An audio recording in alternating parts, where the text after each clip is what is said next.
الحمدللہ وحدہ والصلاۃ والسلام علی من لا نبی بعد اما بعد.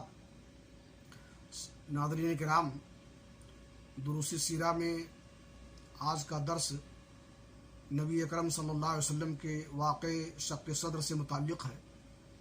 اللہ کے رسول صلی اللہ علیہ وسلم مدت رضاعت ختم ہونے کے بعد بھی بنو سعد ہی میں رہے، یہاں تک کہ ولادت کے چوتھے یا پانچویں سال شق صدر سینہ مبارک چاک کیے جانے کا واقعہ پیش آیا، جس کی تفصیل انس رضی اللہ تعالیٰ عنہ سے صحیح مسلم شریف میں مروی ہے کہ رسول اللہ صلی اللہ علیہ وسلم کے پاس جبریل علیہ السلام تشریف لائے.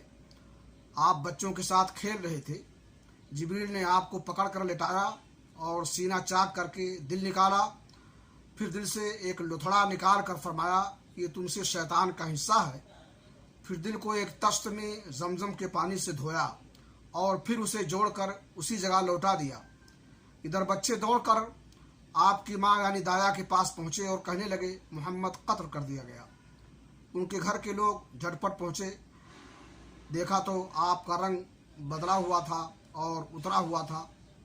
آج کے درس میں انہی باتوں پر اکتفا کرتے ہوئے اللہ رب العالمین سے دعا ہے کہ اللہ رب العالمین میں توفیق بخشے کہ نبی کی سیرت کے مطابق زندگی گزاریں. تقبل یا رب العالمین.